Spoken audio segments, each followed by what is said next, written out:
Good morning, everyone. Good morning and welcome. Welcome to folks on live stream. Thanks for being here, and let's see if we can bring all of our wonderful energies into the space together by singing together. And on page 24, you'll find It's in Every One of Us. Page 24, and just remain seated and sing out.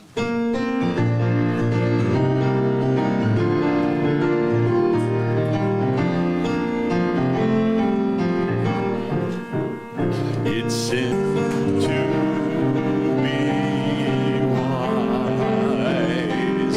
Find your heart. Open up both your eyes. We can all know everything without ever knowing why. It's in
Good morning, everyone. And yeah, wow, it's really full in here. And good morning on live stream. We're glad you've joined us also. My name is Christine Leidecker, and I'm a member of the Leadership Council. And I'm going to start off this morning with our Leadership Council's Sunday Shares. We have an extra special shout out to Nancy. Yes, you, Nancy, because you keep an amazing team of greeters, and you keep recruiting and keep them organized, and you always have a smiling face to greet us, and lots of other things she takes care of behind the scenes. So Nancy, thank you so very much. Yeah. And then another thing, I want to remind everyone that we have this great bulletin board in the social hall, and we want to know what's on your summer calendar. If you have an event that everyone could possibly participate in that you're excited about, please make sure you get it up on the bulletin board so that that can be a really active resource and keep us all doing fun things in community. And then we also wanted to keep you all updated that we are continuing as a board to get new signage for the front out there. We're going to work on replacing our sign. Eric's been working really hard with the county to get all of our approvals in place. It will have some light behind it and be much more visible from the highway. So that's still happening, and thank you, Eric, for leading the charge on that project. And then in your bulletin, we have some announcements that I'll draw your attention to. Our ongoing series of coffee and conversation with Rev Gail. The next event is on June 20th, and that happens at the Wild Beet on Saturday mornings at 10 a.m. It's really fun to get together and have a cup of tea or coffee and talk about all things spiritual and interesting. Also, we have yoga has started here in our social hall on Wednesdays with Colleen right here. Yep, and that's your first announcement here from 11 to 11:45, and it's a gentle class for all abilities and experience levels. So come and take part in that. Excuse me. We're moving on to the last 4 gateways with Rev Gail on Thursdays. It's a discussion group based on Dan Millman's book. It's here somewhere. Everyday Enlightenment, that's the name of the book. So, And then also, on the back of this one, we have an emergency prayer line now, which is really great. And the phone number is right here. If you just need, something's going on in your life and you need that extra backup of prayer, please call. And and all the information is right there. So I think that's all of our announcements. Save the date for Sunday, July 12th for our annual picnic. And there'll be a lot more information about that to come and volunteer committees. So let's read our affirmation together. It's in your bulletin. It's in the red here. And this is our affirmation for June. I embrace myself with love, opening my heart, and allow my life to be a blessing. Thanks.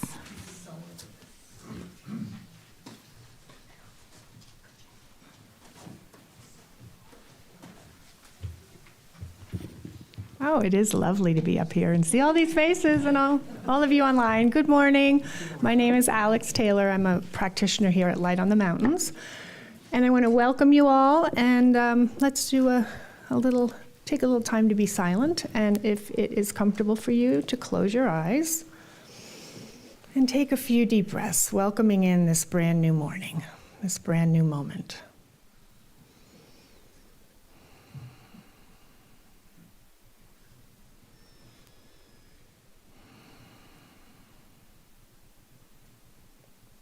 And I give thanks for this day. I give thanks for each one of you that came this morning, each one of you online, knowing that we are connecting with one another, with spirit, with illuminating hearts and grace and kindness. I give thanks for Sara's words today, RL's music. I give thanks for the live stream that makes this possible, for people online to see today, tomorrow, and throughout the year. I know that Spirit is present within each one of us, and that as we show up with love, we walk our path of gratitude and joy.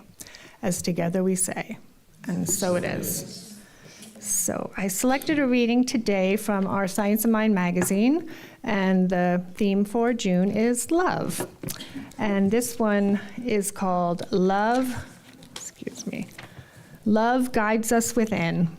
If you believe in yourself, everyone around you will believe in you too. That's Claudia Horatia. And then Ernest Holmes' quote is, he's our founder, you have been left alone to discover your real nature, that as an individual, you may consciously unite with the law of life and the presence of good. Love is an invitation to journey into the sacred sanctuary of our soul. While love often moves, today, take some time, pause, and ask what love wishes to reveal about your true self. Sit in gentle stillness, allowing your intuition to express freely without judgment or resistance. In the light of love, illusions of limitation dissolve, and the divine spark within us shines forth. Our inherent worth, creativity, and spiritual power come into clear view. This inward exploration is not self-indulgence. It is a sacred act of honesty, seeing ourselves with tenderness and truth. Love neither hides nor shadows nor exaggerates our strength. It illuminates both, offering the clarity from which authentic growth springs. As your heart opens today, notice the beliefs that shaped your self-perception. Let love soften any inner criticism and expand your sense of divine worth. Allow love to reveal untapped potential, unopened gifts, and your deeper calling. By inwardly embracing love, we honor our unique soul while connecting to the universal heart of spirit that flows through all and every being. This sacred reflection reminds us that the journey of love is a holy dialogue between our soul and the divine, whichever guides us closer to our highest expression. In this inward journey, we reveal not just who we are, but what we are here to become. And the affirmation is, I discover myself through love. Each insight reveals divine truth within me. And then I'll leave you with these words from Neil Diamond, because when I told my husband Ron what the topic was, illuminating love, he immediately thought of the Neil Diamond song Heartlight. So I'm not going to sing it. So maybe I've been singing it for the last few days in my own private space. So it's and you all can just take it home with you. Turn on your heart light. Let it shine wherever you go. Let it make a happy glow for all the world to see. So turn on your heart light. Yeah. All right. Okay, we all heard that melody. Thank you, Alex. Oh, good morning, everyone. I want to announce a rather triumphant moment. I had 4 things to bring in from the car this morning, and I brought them all in the first shot. Yeah, that never happens. You know, a thought of the day. I was talking with my friend Lisa, who I've known since I was in my 20s, and I met her. I was scooping ice cream at a Wednesday matinee at Toby's, the Dinner Theater of Columbia, because there was no one available to scoop ice cream at the Sunday bar. So before I went to conduct the show, I scooped ice cream. And Lisa had brought a group of seniors over from West Virginia to Maryland, and she walked up to me and said, "Excuse me, I'm a musician. If I wanted to talk to someone about playing here, who would I talk to?" And I said, "Oh, me." And she looked at me with very curious eyes. And then she went on to be one of my assistant conductors on the road, and she ended up general managing one tour company while I managed another. And she's one of those voices in my life that seems to call at just the right moment. She's coming to visit in a week after next. I know, with her husband, Jay. She's great. I wish you could meet her. But we were talking about life, and I said, I always had this idea that as I got older, that things would become clearer and not be so messy. And she said, "RL, we're old. Everything's messy." And I thought, she's right. Getting out of bed is messy. Putting my socks on is messy. Remembering whether I bought mayonnaise the last time I was at the store or not is messy. It's true. And she said, "But don't you think that as messy as things are, maybe along the way, we've discovered a life skill or two that can help us to sort out the mess?" And I thought, that's true. And then I realized that one of my life sources are the wonderful people that are in my life. They're Lisa. She's the solution to most of the mess. I call her and say, "Hey, what would you do in this situation?" Or the other morning, my phone dinged at 5:30, and a really dear friend said, "I don't know if you're available right now, but I'm facing a situation and I could use a chat. Call me now." I was available. And we had the most beautiful talk. And she apologized over and over for reaching out at 5:30 in the morning. And I said, "Wait, don't you get it? You just made my day better. You made me stop and think about things that I wasn't thinking about. And in order to be supportive of you, I had to decide how I felt about some things." It was great. David Friedman, one of my heroes, wrote the song.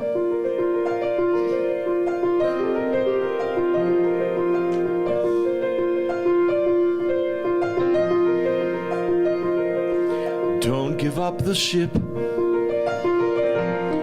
even when you feel it's sinking, and you don't know what to do. Don't give up your dream, close, even though you may be thinking it never will come true. Life has its own ideas of how things come about, and if you just hang in there, life is gonna work it out. Help is on the way from places you don't know about today, from friends you may not have met yet. Believe me when I say I know. Help is on the way.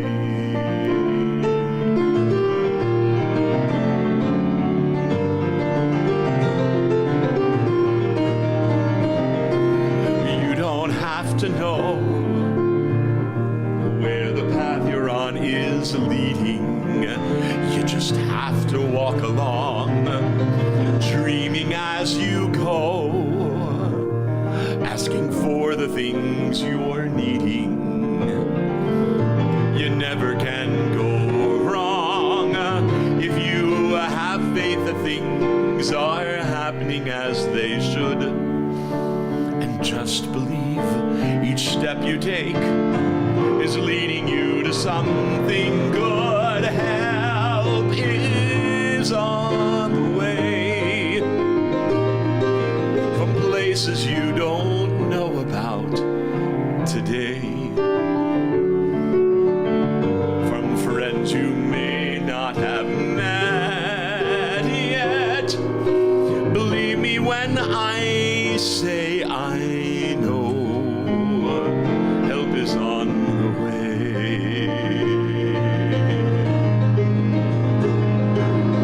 So open your heart, open your mind. No matter how you've tried or failed, tomorrow you can turn and find that help is on the way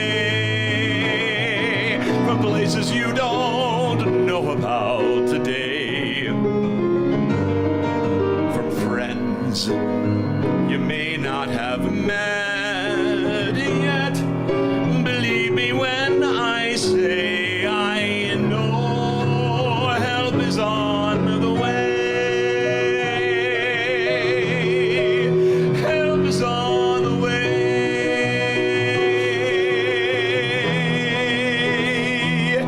Help is on the way.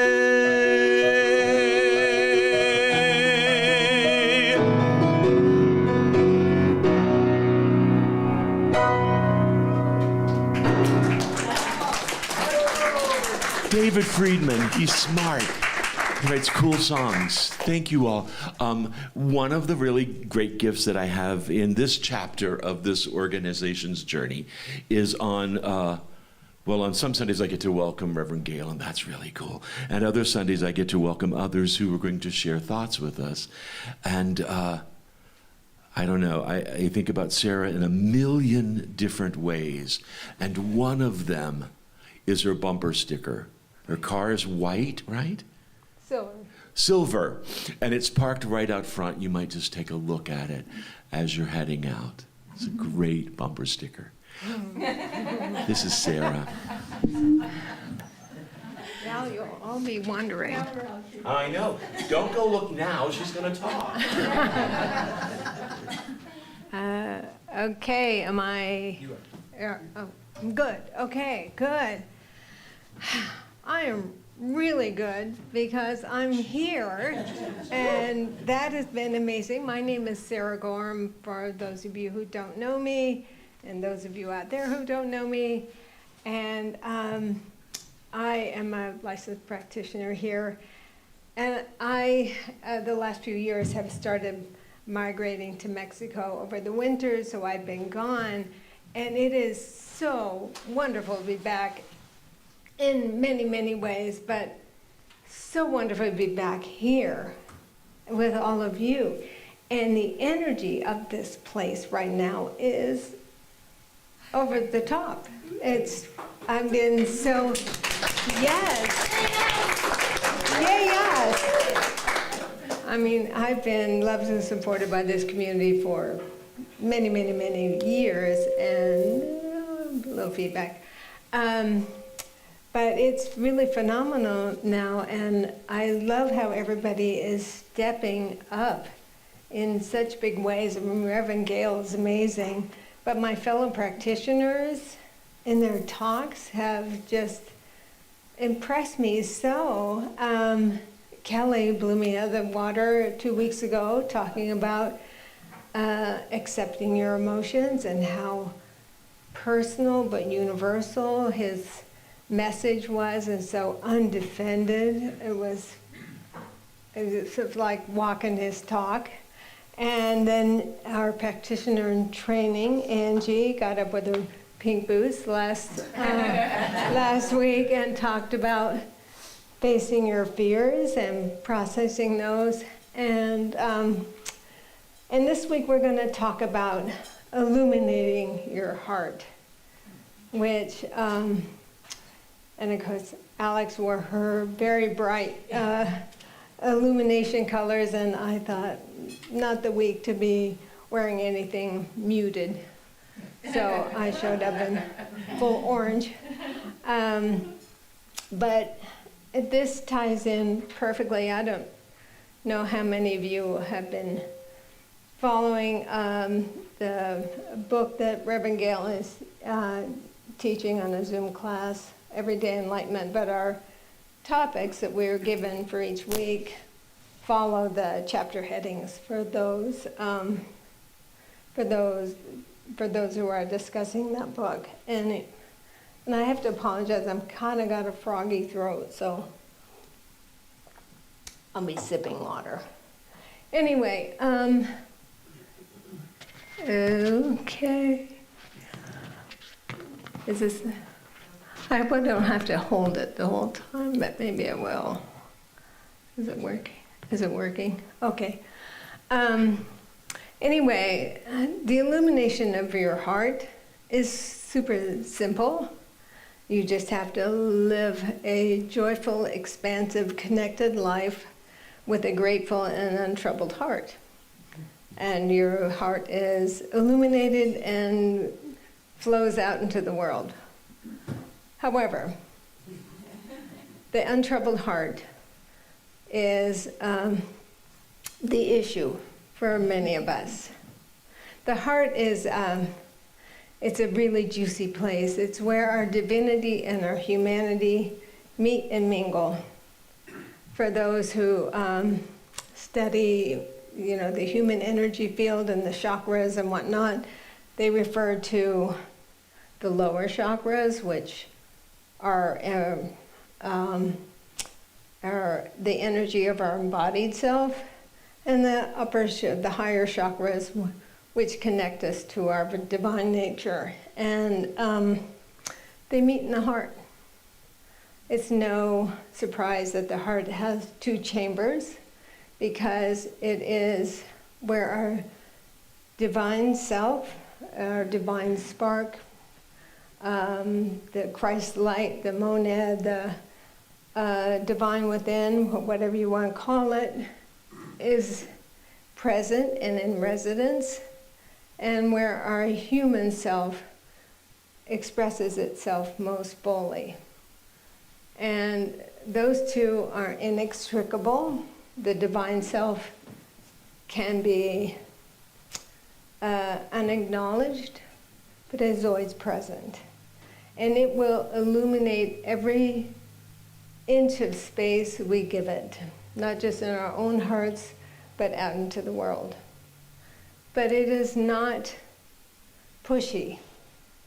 If we are creating places in our heart that are that we've created darkness or a lack of permission for light to enter, it is just patient as eternity, because it is our eternal self. It knows that learning is taking place, whether we are acknowledging that or not, and that I think most of us know that much of our learning happens as we pass through the challenging times in our lives. So what are the things that we stuff in our heart that create those little shadowy places?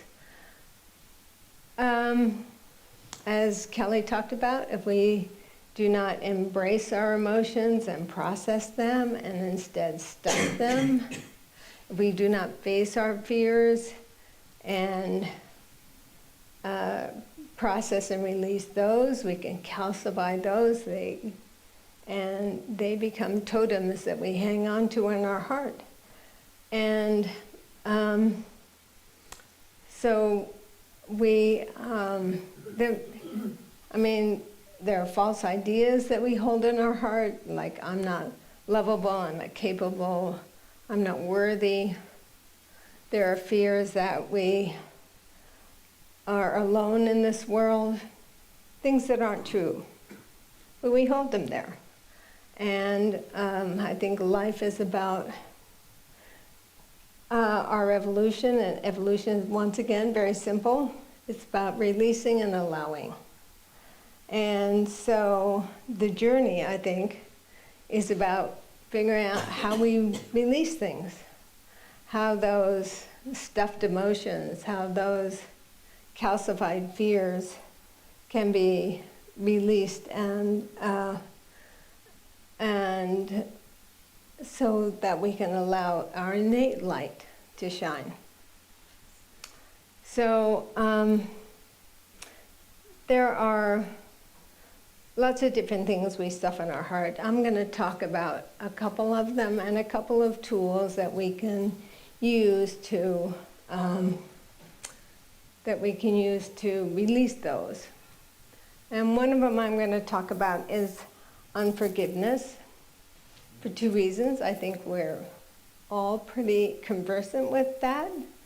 I'm sure y'all super enlightened right now, and nothing is being held in unforgiveness in your heart right now. So think back to when you used to have that issue.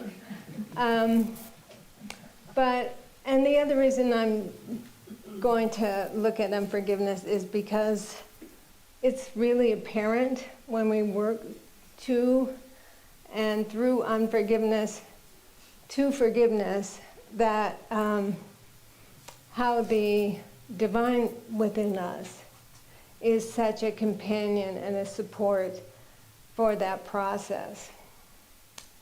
And I always think that the seed of forgiveness is compassion. And what compassion is a recognition of kinship. So when we can look at somebody and just so we are all clear, forgiveness never has to do with condoning behavior, but it's about releasing oneself from the dark place. There's a saying that says, who you put in darkness calls you to the darkness. So if you've locked somebody in a dark cell, you have joined them in there and you've tossed away the key. If you can see that other person as moving through the same journey of life that you are, knowing them as a divine being, knowing them in their humanity, and you can say, you are another me. Because life is wonderful and beautiful and expansive as it is, can also be challenging. We know that. And we don't know other people's history.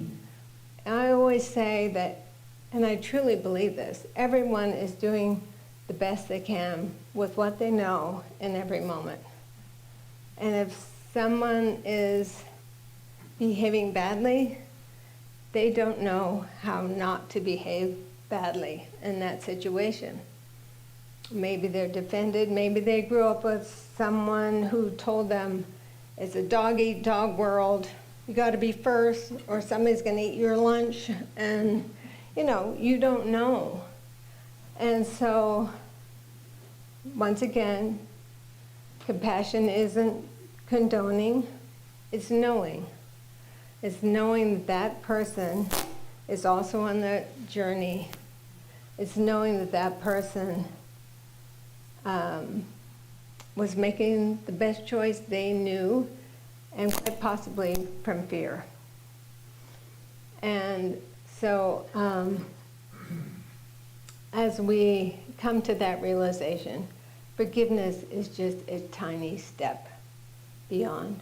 If we recognize them, as another fellow traveler, as another divine being, as another person with their challenges, their blind spots, their fears, you can release them. And in the process of doing that, you release yourself. You both get to exit the dark cell, and the cell gets to go away. And there is more room in your heart for that illumination that is always there and ready to expand into whatever space we allow it.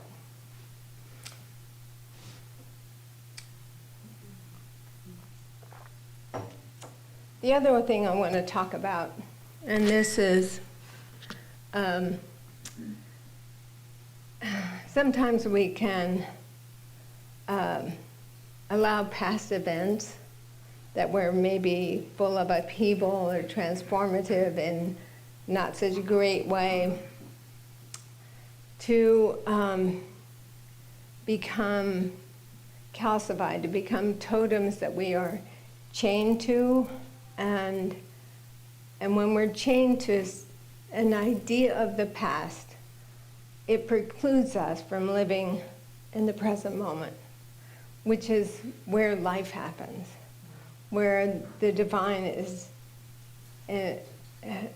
accessible, because the divine is only ever in the present moment. And so that can be a challenge. People who've had traumatic childhoods or maybe an accident that totally changed their abilities, or a sickness, or the loss of an untimely loss of a loved one. And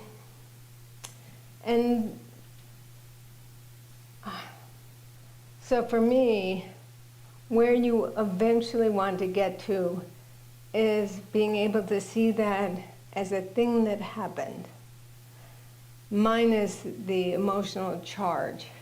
And this is not something that happens overnight, because if you try to force it, you run the risk of not accepting and processing the emotions that are attached to that event that came up for you during the course of that event and the aftermath. But when we are able to regard that event and ask what I call is the only useful question, which is, what is mine to learn here? You can see it as for you. And I would have to say, the universe is always for you. We are here to live and love and expand and appreciate and experience, but we are also here to learn. And I guess it's in us as humans that a lot of our learning arrives like a hurricane. I had other things to do, but I thought I can't say those in church. Anyway, so, and when we can, instead of being a victim, I always say you can't be a student of your life and a victim of your circumstances at the same time. So as things arise that are difficult to navigate, that challenge us in every way, it is useful. It is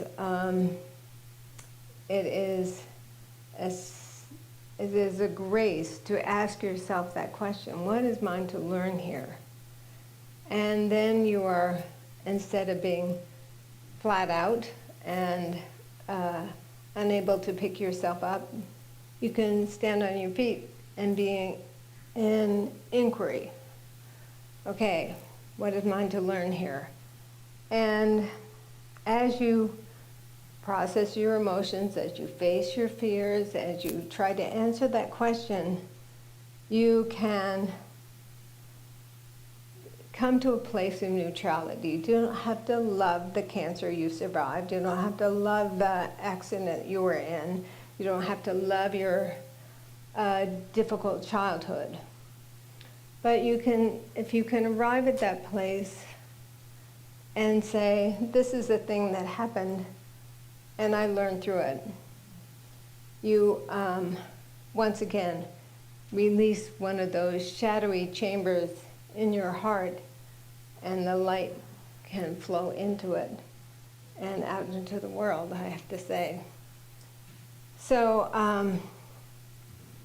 I had an opportunity in my capacity as a practitioner here to have someone request some prayer time with me, and she had been in a car accident a few years earlier, and as we were talking prior to doing our prayer work, she kept referring to my car accident, my this, and I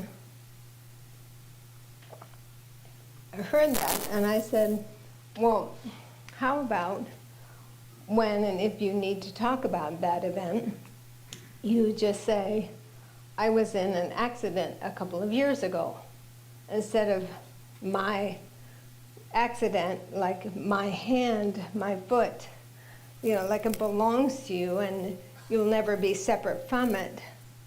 And I just thought that, you know, what we say, what we claim, sort of becomes our reality. So, and then not long after that, she moved away for a little while. So I didn't see her for, I don't know, 6 months, a year. And when she came back, she looked amazing and healthy and upbeat and all that. And I told her, I said, you look amazing. And she said, oh, my healing began when I released the car accident as belonging to me. This is something I had to drag around with me for, you know, time in perpetuity. And so I thought, this is a place, you know, this is what happens when you get to that place of neutrality. And you can see events in what they brought to you, not just what they took from you.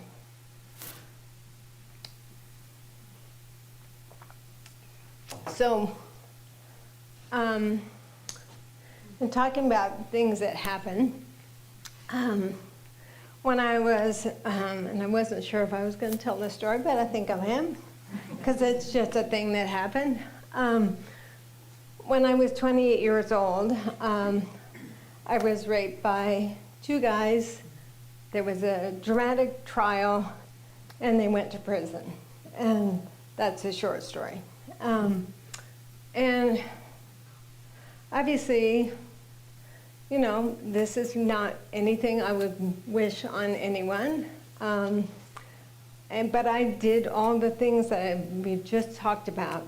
You know, I accepted my emotions, I processed those, I faced my fears, I processed those, I got to a place of compassion and forgiveness for the guys, and it had largely lost its emotional charge. I could have had a cup of coffee with them and said, hey, how was your life? How was prison?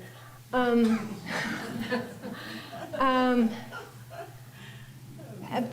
I still felt, I could feel it, that whenever I thought about it, or whenever it came up, which wasn't often, I could feel my heart race. I could feel my respiration get fast, And I was saying this to my sister, and we're talking 25 years later. And I said, it's still, you know, it's in my body, my energy field, whatever it is. And I really wish I could clear it, but I don't know how. And the universe was listening. And it was probably 2 or 3 weeks later, through a series of very serendipitous events, that I found myself in a healing touch class in the basement of the Haley Medical Clinic. And I had only heard about, for those of you who don't know, healing touch is like Reiki, and it's an energy healing modality. And in fact, if you go to the hospital here and you request it, I think you can get some healing touch. Yeah.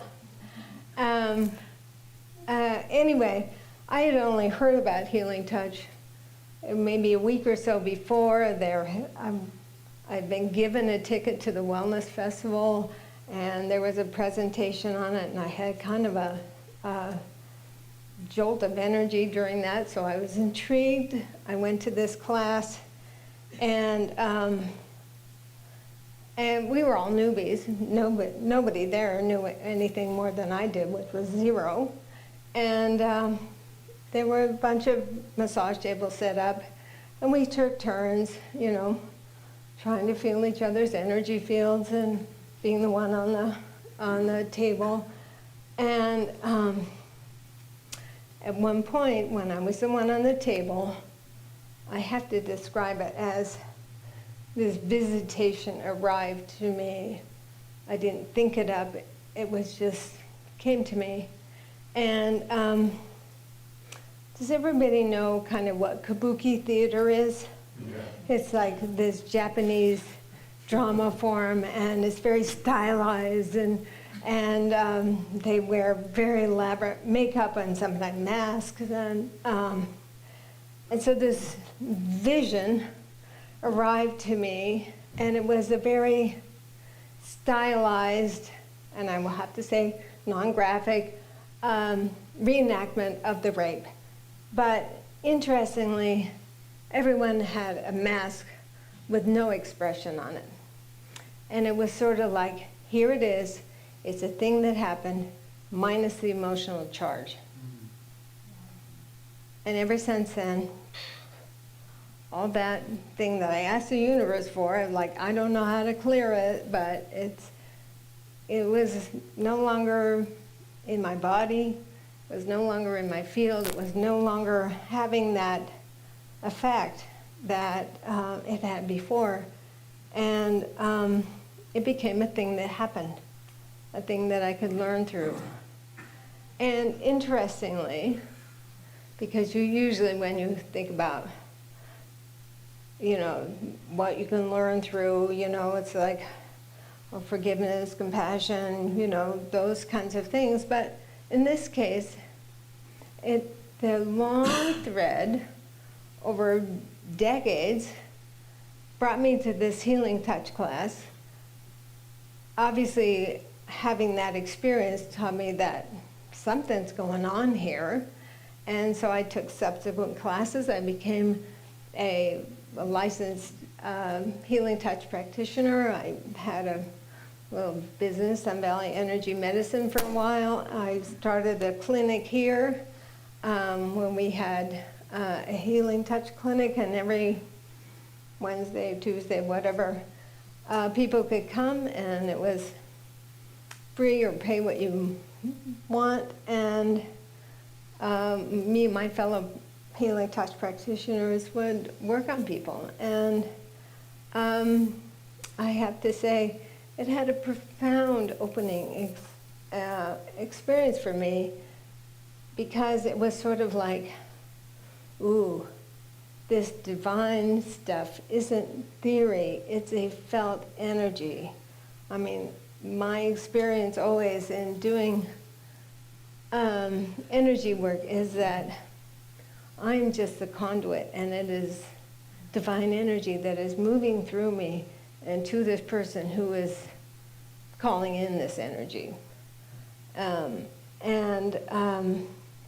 So for me, this long thread from this thing that happened that I wouldn't wish on anybody ended up expanding me, and to a point where the divine was a felt presence. And what an incredible gift. And so I think all I can say was never think the learning is done, first of all, because things unfold in ways that we could never imagine or make up. And when you allow your heart to be illuminated, when you clear those things that are just things that happen, and your light ceases to be just your light. It is the divine light that is showing through you and connected to everything. So as we work through our stuff, and we all have stuff, just know that it's an act of service. Not just, of course, it makes your life lighter and brighter and easier and more flowing, but as you allow and I would say, a wise man named R.L. Rousey said this one Sunday morning many years ago: when you allow your light to shine, there is more light in the world. And this is true, because we are all connected. There is a consciousness that includes all of humanity, and every bit of light we can add to that collective consciousness is felt. You may feel like, oh, just little old me. Well, guess what? It's composed of lots of little old me's. And so as you lighten your heart, give thanks. And as you lighten your heart, know you don't just do it for you, but you do it for all. Anyway, let's just take that to prayer. And know that felt experience of the divine. You can feel it in your heart. You can feel it as your heart expands and holds hands with all the hearts in the room, the energies that mingle in recognition of our common humanity as our common divinity. Know that that is your birthright, and know that that is your mission, to know the divine as alive within you and all around you. And I give thanks, I give deep thanks for this knowing. I give deep thanks for all the souls gathered here, those online, and for all the souls on the entire planet, knowing we are one, knowing that they can never be a separation, because there isn't the divine and something else. We are all one within the one. And for that, I give great thanks. And together we say, and so it is. Thank you. I do. Thank you. Wow.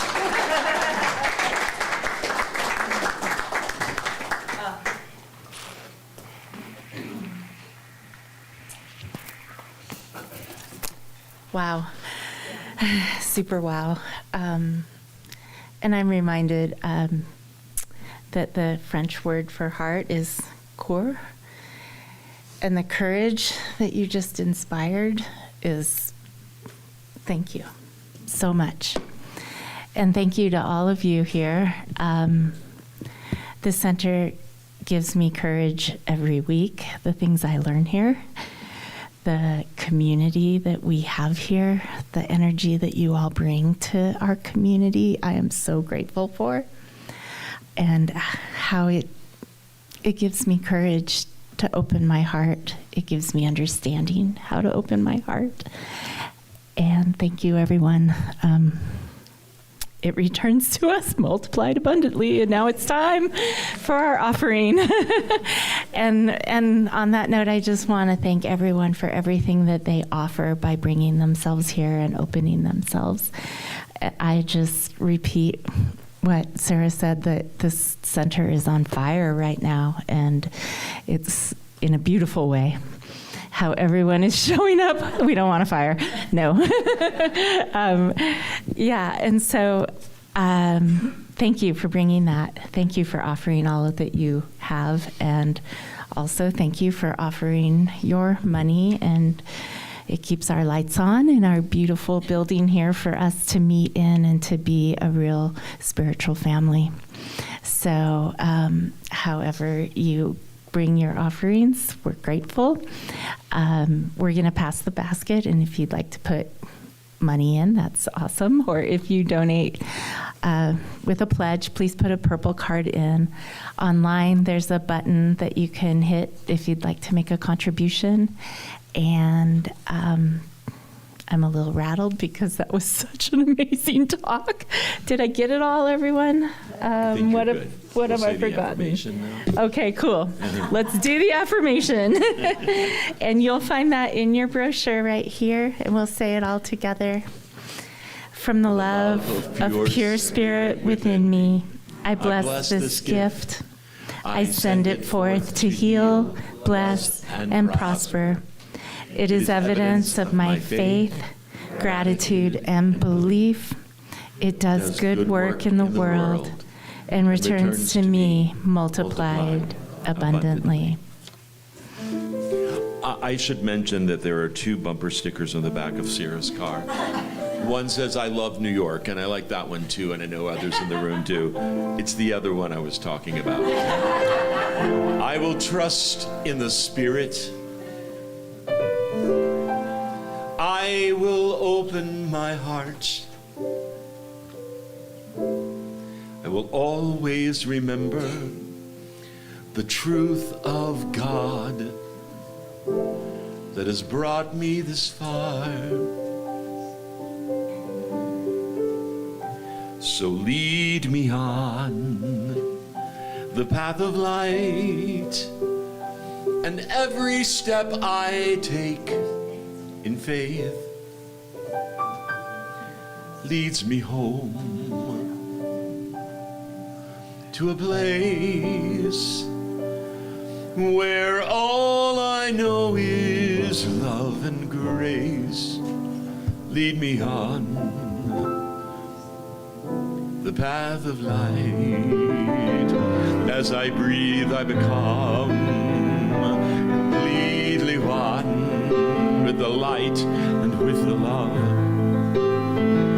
Completely one. As I breathe, I become completely one with the light and with the love. Completely one.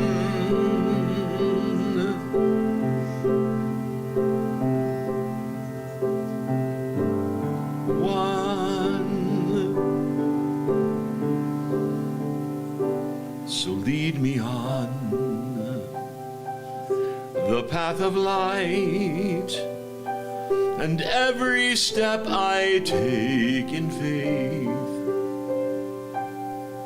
leads me home to a place where all I know is love and grace, where all I know is love,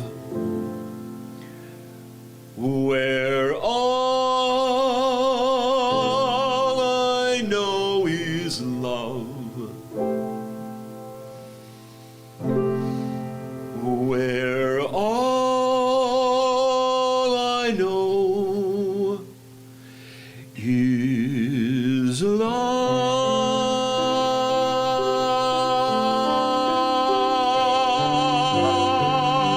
Lead me on.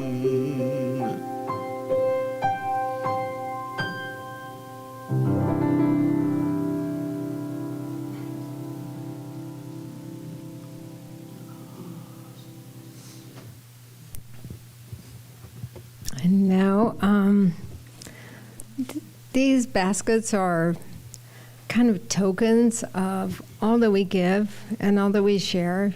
They're full of some cash and some purple cards, but really they represent so much more. It's really all that you are and all that you give that makes this center the dynamic and loving and welcoming place that it is. So let's bless this and give thanks for the abundance we see in these baskets and the abundance that we experience as a community. And I give deep thanks for that. And I thank all of you for the light that you bring to light on the mountains. And so it is. Are you going to do? So we're about to wrap up this part of our time together. That doesn't mean that anybody has to go anywhere. There's always lovely food, beverages in the social hall, good times to check in with each other, share your needs, your wants, your wishes, and support others. If you would like one-on-one time for some prayer, for some treatment, Alex will be available in the minister's office. If you go through that doorway, it's the first door on the left.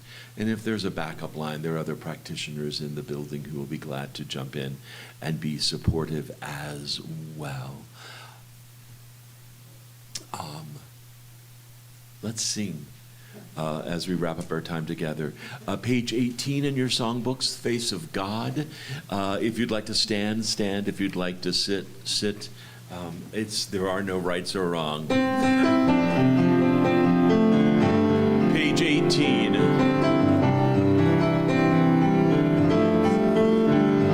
You are the face of God. I hold you in my heart. You are a part of me.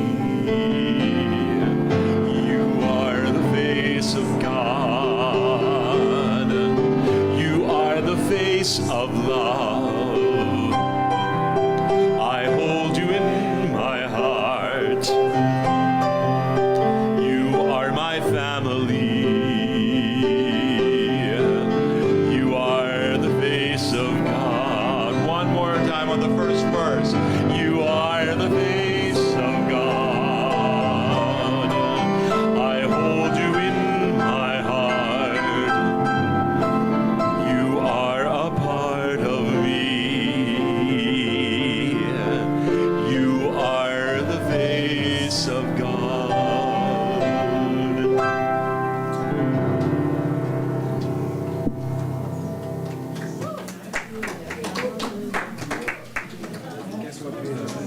Oh, of course it is. I think that's why that's in the piano she's missing.